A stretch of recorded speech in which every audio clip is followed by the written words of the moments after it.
Ayurvedic doctors भी operation theatre जाकर मरीजों की सर्जरी कर पाएंगे। केंद्र सरकार के फैसले पर हिंदुस्तान में एक नई मेडिकल क्रांति आने जा रही है और ऐसा बताया जा रहा है कि ये एक बहुत बड़ा बदलाव है। आयुर्वेदिक डॉक्टर्स के लिए ये ग्रीन सिग्नल भारत सरकार ने जारी किया है।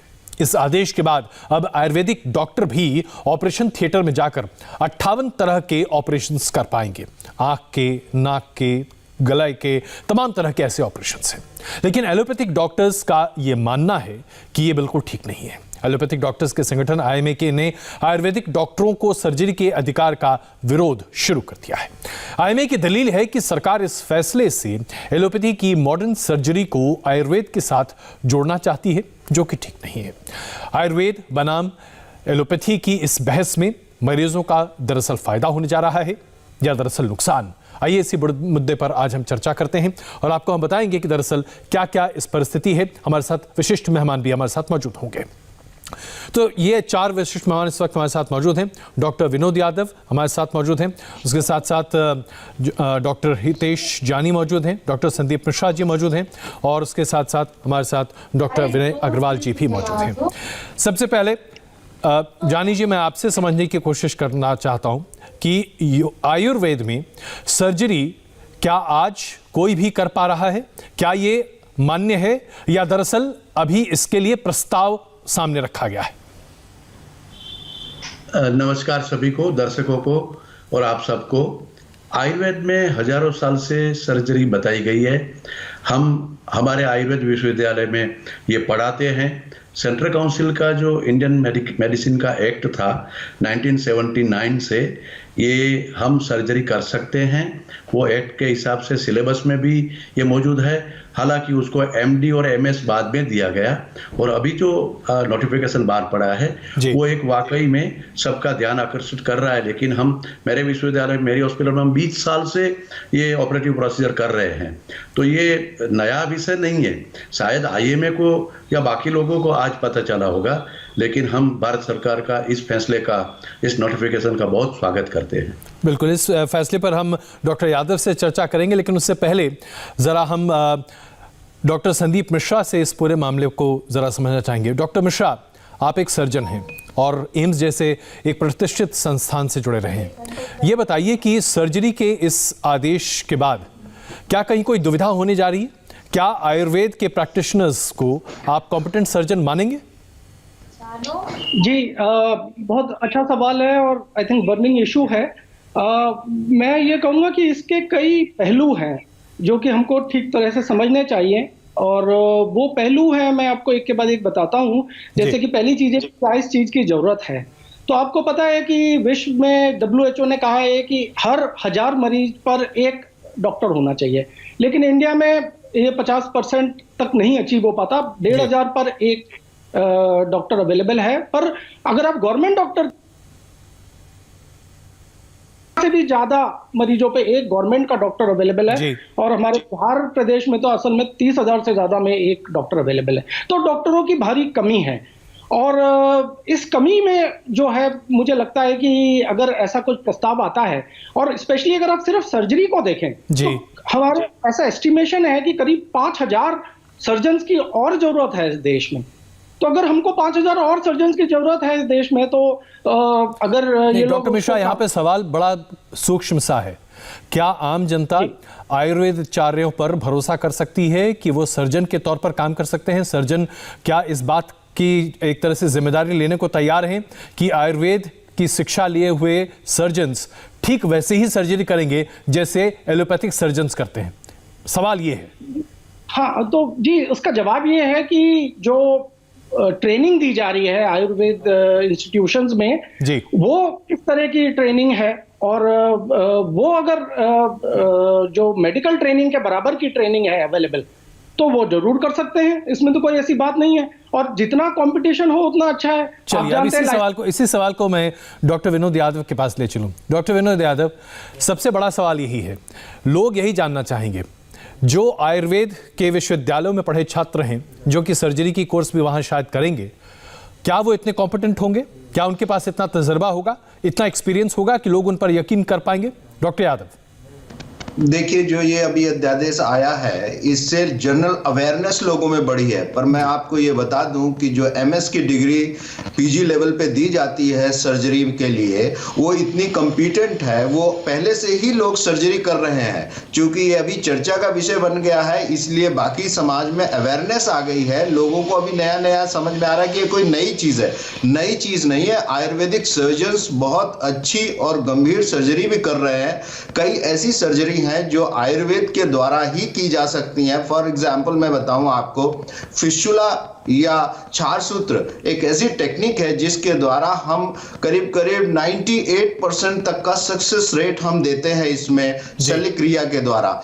ऐसी बहुत सारी टेक्निक्स है जो आज मॉडर्न मेडिसिन में उन्हीं बेसिक टेक्निक्स में एडवांसमेंट किया गया नई रिसर्च के द्वारा और उनको लोगों तक पहुंचाया जा रहा है।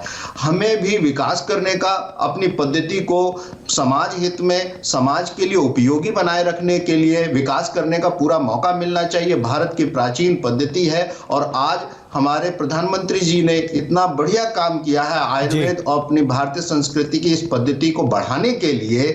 समाज में एक नया दृष्टिकोण आया है। जैसे डॉक्टर साहब ने कहा कि काफी सर्जन्स या डॉक्टर्स की कमी है समाज में, रूरल लेवल पे कमी है।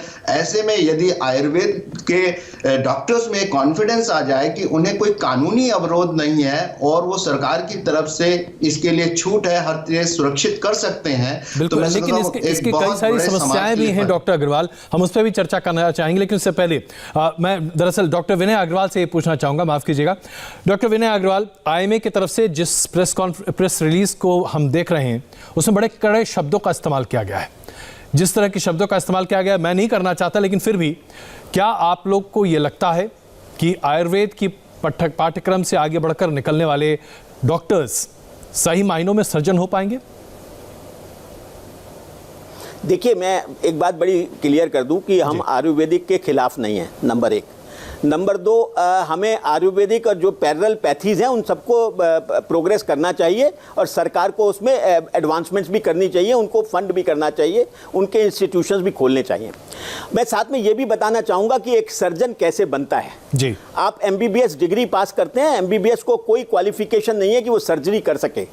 3 साल की एमएस की ट्रेनिंग होती है। उस एमएस की ट्रेनिंग के बाद आप 3 साल की सीनियर रेजिडेंसी करते हैं, उसके बाद आप सर्जन बनते हैं, वो भी एक स्पेशलिटी के बनते हैं। आप ईएनटी के अलग हैं, आई के अलग हैं, गायनी के अलग हैं, उन सब के सर्जन हैं और उसमें भी सीनियर रेजिडेंट करने के बाद भी आपको और सीनियर लोगों की असिस्टेंस मिलती है। जी, शल्य चिकित्सा पढ़ाना और शल्य चिकित्सा की ट्रेनिंग देना 2 अलग अलग चीज़ें हैं। मैं मानता हूं आयुर्वेदिक हॉस्पिटल्स में शल्य चिकित्सा की पढ़ाई जाती है, इसमें कोई शक नहीं है। अभी डॉक्टर यादव ने कहा कि हम फिस्टुला की ट्रेनिंग सर्जरी करते हैं, ये कोई ऐसी सर्जरी नहीं है जिसको सर्जरी माना जाए। 58 प्रोसीजर्स लिखे गए हैं जो बताए गए हैं, उसमें ऐसे भी प्रोसीजर्स हैं जो जैसे फेको सर्जरी है कैटरेक्ट के लिए, वो हमारे आई सर्जन भी नहीं कर पाते हैं, उसके लिए अलग ट्रेनिंग है। आपने फेस एक सर्जरी है ईएनटी के लिए, जो ईएनटी सर्जन आम ईएनटी सर्जन नहीं कर पाते हैं। ऑर्थोपेडिक प्रोसीजर्स हैं, ब्रेन सर्जरी के प्रोसीजर्स हैं, ऐसे 58 प्रोसीजर्स को एनालिस्ट किया गया है। मैं तो ये कहूंगा कि एक तरीके से जितनी इरेगुलरिटीज अब तक हो रही थी, सरकार ने या central council of Indian medicine ने उनको रेगुलराइज करने का एक तरीका बना लिया है। अभी आपने देखा पूना के हाई कोर्ट ने एक जजमेंट दिया। 2 हमारे सर्जन थे, एक बीयूएमएस शल्य चिकित्सा का सर्जन है जिन्होंने सिजेरियन किया, उसको 10 साल की उन दोनों को सजा हुई। नाउ एक आम पब्लिक की निगाह से अजय जी आप देखें तो आप देखेंगे MS surgery means MS surgery है, वो कैसे आइडेंटिफाई करेगा कि ये कहां से क्वालिफाइड है, इसको क्या ट्रेनिंग है। और अगर एक बीयूएमएस शल्य चिकित्सा करने के बाद वो आई सर्जरी भी करेगा, ईएनटी भी करेगा, ऑर्थोपेडिक्स भी करेगा, सब करेगा, तो आप सोच सकते हैं बहुत ही महत्वपूर्ण मुद्दा आपने यहाँ पर उठाया डॉक्टर अग्रवाल, और मुझे लगता है कि इसका जवाब हमें लेना चाहिए। मैं क्षमा चाहता हूं, मैं आपको रोक रहा हूं क्योंकि समय जरा कम है, इसलिए मैं आप सबको बीच में रोक रहा हूं, बहुत क्षमा चाहता हूं। डॉक्टर सानी, आपने कहा कि सारी पढ़ाई होती है, बिल्कुल होती होगी, लेकिन क्या जिस तरह से अब कैटरैक्ट की ही बात कर लें, बहुत छोटा सा सामान्य सा ऑपरेशन है, लेकिन कैटरैक्ट को में जरा सी गड़बड़ी हो जाए तो लोग अंधे बहुत जल्द हो जाते हैं, और ये बात हम समस्याएं लगातार कैंप्स में भी देखते हैं। कैसे एक आयुर्वेदिक डॉक्टर के पास इतना एक्सपर्टीज होगा कि वो कैटरैक्ट भी कर सके, नाक की सर्जरी भी कर सके, तमाम सर्जरी कर सके? क्या एक ही सर्जन सब कुछ कर पाएगा? मुझे लगता है कुछ अध्यादेश को सब डॉक्टर्स को फिर से पढ़ना चाहिए और आयुर्वेदिक सिस्टम जो हमारी सिलेबस की है और डिपार्टमेंट्स की है, हमारे यहाँ शब्द एमएस जरूर यूज किया गया, लेकिन एमएस ऑप्थोलॉजी भी है, एमएस ईएनटी भी है, एमएस दंत विद्या भी है, एमएस गायनेक भी है। तो जिस डिपार्टमेंट में और जिस सब्जेक्ट में और स्पेशलिटी में किया होगा उसकी वो सर्जरी कर पाएगा। ये अध्यादेश है, कॉमन अध्यादेश है, क्योंकि हमारे यहाँ एमएस गायनेक अलग नहीं होता, लेकिन डिपार्टमेंट अलग है और उसकी जो डिग्री होगी मास्टर डिग्री, और उसी हिसाब से उसको 3 साल की हाउसमैन सर्जनशिप के बाद ही मिलेगी। इसलिए शायद डॉक्टर्स को कुछ गलतफहमी है और ये मैं चाहता हूँ कि इंडिया टीवी के माध्यम से ये आपको बताया जाए कि अगर कोई फेको सर्जरी करेगा या जैसे आपने भी मोतियाबिंद का बताया, तो कैटरेक्ट की सर्जरी करेगा तो एमएस आयुर्वेद शल्य चिकित्सक तो होगा ही होगा, लेकिन साथ में उसने शालक्य में और आई में ही काम किया होगा। वो उसका बहुत माइन्यूट जो फर्क है वो अभी अध्यादेश में आपने नहीं देखा है, नहीं लिखा है, क्योंकि सिलेबस और डिपार्टमेंट की रचना इस तरह से होती है। तो ऐसे 14 डिपार्टमेंट है जिसमें वो अपना मास्टर डिग्री वो लेने वाला है।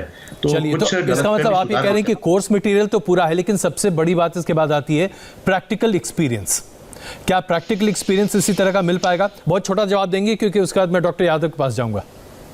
नहीं, प्रैक्टिकल ऑलरेडी, जैसे अभी मैं 20 साल से गुजरात आयुर्वेद। यहाँ पर जो बड़ा सवाल अभी डॉक्टर अग्रवाल ने उठाया, क्वैक्स हम सब जानते हैं कि किस तरह से हमारे देश के कोने कोने में फैले हुए हैं। हम ये भी जानते हैं कि हमारी जनता को इस बात का जरा भी गुमान नहीं है कि कौन सही में डॉक्टर है और कौन दरअसल फर्जी डॉक्टर है। इन फर्जी डॉक्टरों को एक तरह से वो अपने आप को आमतौर पर, आप बुरा ना माने, लेकिन आमतौर पर अपने आप को आयुर्वेदाचार्य बताते हैं और आयुर्वेद के नाम पर हर तरह का फर्जीवाड़ा करते हैं। इनको कैसे रोकेंगे आप? फिर तो एक तरह से लाइसेंस मिल जाएगा इनको। देखिए, मैं सबसे पहले बात बता दूं कि Ayurveda is complete competent science. दुर्भाग्य ये है कि आयुर्वेद के बारे में हर चीज इतनी एडवांस बेसिक प्रिंसिपल्स हैं आयुर्वेद के, ये लोगों को पता ही नहीं है। इवन कि मॉडर्न सर्जन्स को या मॉडर्न मेडिसिन के पढ़ने वाले लोगों को आयुर्वेद की बेसिक कॉन्सेप्ट्स के बारे में पता नहीं है। ये हमारा दुर्भाग्य है हम इस देश में होते हुए कि हम इस चीज को नहीं बता पा रहे। पर आपको मैं यकीन दिलाता हूं, इतनी एडवांस बेसिक्स लिखे हुए आज भी उन्हीं प्रिंसिपल्स पे, चाहे एलोपैथी हो या कोई भी दुनिया में सर्जरी की जाए, उन्हीं बेसिक प्रिंसिपल्स पे आज भी सर्जरी होती है।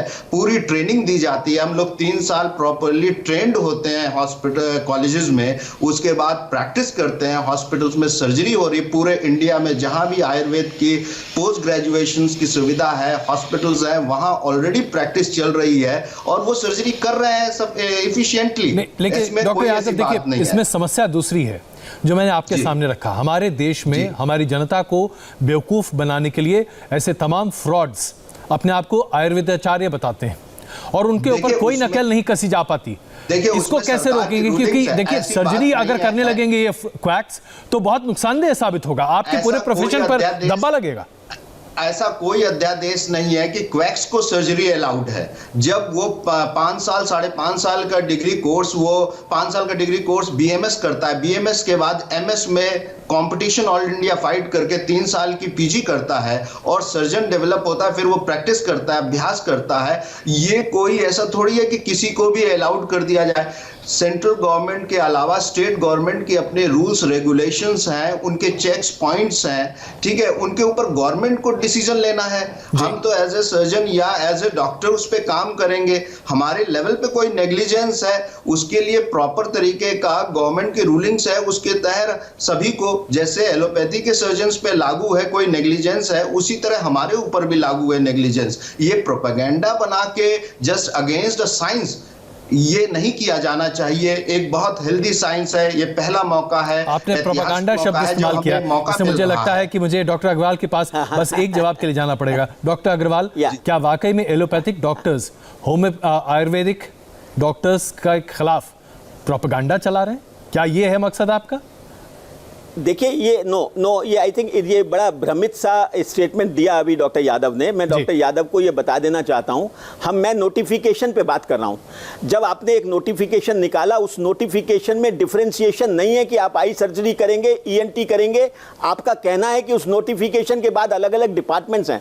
मैं डॉक्टर यादव आपको बता देना चाहता हूं, मैं 45 साल से इस फील्ड में हूं और 45 ईयर से मैं मेडिको सोशल और मेडिको पॉलिटिकल फील्ड में रहा हूं। जितने भी आपके मेडिकल मेडिकल कॉलेजेस हैं वहाँ जो सर्जरी होती है उसमें सर्जन जो MS सर्जरी के लोग हैं, जो एलोपैथिक से ट्रेंड हैं, वो लोग उन हॉस्पिटल्स में कर रहे हैं। और ये क्या है, ये सरकार का एक पब्लिक को भ्रम करने का तरीका है, क्योंकि आपके प्राइवेट आयुर्वेदिक मेडिकल कॉलेजेस में एडमिशंस नहीं हो रहे हैं और इस प्रकार का लाकर प्राइवेट मेडिकल कॉलेजेस को प्रमोट करना है और सरकार पूरी पब्लिक को भ्रमित करे। मैं एक बात और क्लियर करना चाहता हूं, इसको बिल्कुल ऐसा मत लीजिए कि ये आयुर्वेदिक और एलोपैथिक डॉक्टर्स की लड़ाई है। ये लड़ाई नहीं है। हमारा काम पब्लिक में जाकर ये बताना है कि सरकार का ये अध्यादेश आने वाले समय में बहुत हानिकारक होगा। या डॉक्टर यादव, आपको पता होना चाहिए 5 लाख रोज पेशेंट्स बाहर से आते हैं यहाँ पे शल्य चिकित्सा कराने के लिए। वो इसलिए आते हैं क्योंकि हम कम्पिटिटिव हैं और क्वालिटेटिव हैं, और वो सर्जरी आयुर्वेदिक डॉक्टर्स नहीं करें। सॉरी, मेरे को इस स्टेटमेंट से आप माफ़ कीजिएगा, लेकिन क्योंकि हमने पिछले 30 साल में एडवांसमेंट की है, उस एडवांसमेंट को इस अध्यादेश बिल्कुल बराबर कर देगा। जिस देश में यही नहीं पता होगा कि MS सर्जरी BUMS कर रहा है या ये MS सर्जरी MBBS के बाद MS सर्जरी कर रहा है। आप सोचिए, फेको के लिए MS आई सर्जन नहीं करता है, उसके बाद फेको की अलग ट्रेनिंग है, फेस के लिए अलग ट्रेनिंग है। आपने प्लास्टिक सर्जरी की बात की, प्लास्टिक सर्जरी में 3 साल की सर्जरी के बाद 3 साल की और ट्रेनिंग है प्लास्टिक सर्जरी के बाद। और आप सोचिए कितने प्लास्टिक सर्जन एकदम DM और MSc करने के बाद, MCH करने के बाद प्लास्टिक सर्जरी कर पाते हैं। ये तब है जबकि सारी आधुनिक तरीके से शिक्षा प्रदान की जाती है और आप लोगों के हॉस्पिटल में। अच्छा डॉक्टर अग्रवाल, मैं क्षमा चाहता हूं, बस एक छोटी टिप्पणी डॉक्टर यादव की, प्लीज डॉक्टर यादव। देखिए, ये बड़ा भ्रामक फैलाया जा रहा है आयुर्वेद साइंस के बारे में। ये जिस प्लास्टिक सर्जरी की आज चर्चा करते हैं उस सुश्रुत में इतना अच्छा रेफरेंस है, वहीं से ये प्लास्टिक सर्जरी का रेफरेंस लिया गया है। They are now practicing. हमें इस तरीके से प्रैक्टिस करने से रोका ना जाए, हमारे डेवलपमेंट को रोका ना जाए, सरकार के एक अच्छे प्रयास को बढ़ावा। अगर ये बहुत ज्यादा चिंतित है तो हमारे साथ ये काम करें। हमें जो लगता है इनको ट्रेनिंग की कमी है, वो हमें ट्रेनिंग इनके यहाँ पूरी की जाए, इंटरडिसिप्लिनरी डिस्कशन हो, ठीक है, उसको हम पूरा कर सकते हैं। ये नो डाउट। डॉक्टर यादव यहाँ पर देखिए एक बड़ी समस्या आएगी। एक पेशेंट, उसे ये कैसे पता कि उसको कहाँ जाना चाहिए? एक पेशेंट अगर आयुर्वेदाचार्य के पास पहुंचता है सर्जरी कराने के लिए, और अगर उसकी सर्जरी खराब होती है तो उसकी जिम्मेदारी तो आयुर्वेदाचार्य की होगी ना, उसको फिक्स करने के। फिर एलोपैथी के पास जाना सही नहीं होगा? नहीं, कोई एलोपैथी, हमारे पास खुद एलोपैथी से आके लोग आते हैं किसी चीजों के लिए, तमाम चीजों के लिए, मेडिसिन में भी लोग आते हैं। ये बिल्कुल मिस गाइडेंस है। There are law. अच्छा चलिए, मैं एक जनरल सी बात आपसे पूछता हूं। देखिए, मैं एक आम आदमी की तरह सवाल पूछ रहा हूं, इसलिए कृपा करके मेरे इस अज्ञानता को माफ करें। आपने ऐसे कितने लोगों को देखा होगा जो एलोपैथिक डॉक्टर्स या एलोपैथिक सर्जन के मुकाबले आयुर्वेदिक सर्जन्स के पास जाते हैं? मुझे प्रतिशत बता दीजिए। मुझे अगर हर 100 व्यक्ति जो एलोपैथिक सर्जन के पास जाता है, उसके मुकाबले कितने लोग आयुर्वेदिक सर्जन्स के पास जाते हैं? देखिए, इस चीज को इस तरीके से देखना, बहुत सारे लोग आते हैं, ऐसी बात नहीं है। ये डेटा दे पाना इसलिए संभव नहीं है कि कोई उसका डेटा नहीं है, और मैं कोई गलत डेटा नहीं देना चाहता हूं, लेकिन ये मैं पूरी तरह प्रमाणित कर सकता हूं कि बहुत सारे लोग वहां नहीं आते, हमारे यहाँ आते हैं। और फिर किसी एक साइंस को डेवलप होने से रोका क्यों जाए? हम भी डेवलप कर रहे हैं। ये भी 100 साल पहले कहां थे? 100 साल पहले इन्होंने कहा था? नहीं, बिल्कुल। देखिए, यहाँ पर इस बात की बहस बिल्कुल नहीं है डॉक्टर यादव, इस बात की बहस बिल्कुल नहीं है कि साइंस को डेवलप करने से रोका जा रहा है या किसी को कुंठित किया जा रहा है, लेकिन यहाँ पर लोगों की जिंदगियों का सवाल है, इसलिए हम ये सवाल भी उठा रहे हैं। डॉक्टर मिश्रा, कानून है, अगर कोई सर्जन गलती करता है, we are certified doctors awarded with a degree. बिल्कुल, एक छोटा जवाब। मैं क्षमा चाहता हूँ यादव जी, मुझे आपको रोकना पड़ रहा है। डॉक्टर संदीप मिश्रा, क्या आप इस बात को लेकर आश्वस्त हैं कि आयुर्वेद की शिक्षा लिए हुए सर्जन्स ठीक उसी एफिशिएंसी के साथ सर्जरी कर पाएंगे जिस एफिशिएंसी के साथ आज एलोपैथी के सर्जन कर पा रहे हैं? जो एलोपैथी की ट्रेनिंग है सर्जरी की, वो बहुत वास्ट है, और जैसा अभी डॉक्टर अग्रवाल बता रहे थे, बहुत सारी स्पेशलिटीज में बहुत एडवांस्ड है। मतलब MS भी नहीं, MCH भी अवेलेबल है, तो वो तो एक बहुत एडवांस हो गई है फील्ड, तो उसको इससे कंपेयर करना मेरे ख्याल से सही नहीं होगा। लेकिन जो लिमिटेड चीज़ें जो जिस पे डिस्कशन हो रहा है, जो सिंपल है या जिनमें कुछ बेसिस है आयुर्वेदिक शास्त्र में, मेरे ख्याल से उनको जो है वो अलाउ कर देना चाहिए। मेरे ख्याल से जो मेन मुद्दा वो रेगुलेशन का है। जी, यस। नहीं कर पा रहे, वो बिल्कुल कर यही सबसे बड़ा मुद्दा है और मैं क्षमा चाहता हूं, मुझे इस बहस को यहीं पे खत्म करना पड़ रहा है। लेकिन अभी आपने सभी पक्षों की बात सुनी, आपके पास इस बात को लेकर एक खुला मन बनाने का एक मंच भी है कि किस तरीके से दोनों आपके पास सुविधाएं उपलब्ध हैं। आप एलोपैथिक सर्जन्स के पास जाकर अपनी इलाज के लिए आगे बढ़ सकते हैं या फिर आयुर्वेदिक सर्जन्स के पास भी जा सकते हैं जो 58 ऐसी सर्जरी कर सकते हैं।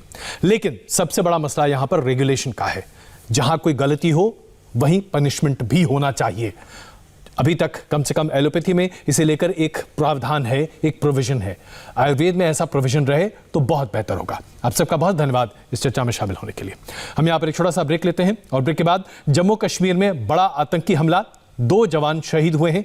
बड़ी खबर इस छोटे से ब्रेक के बाद।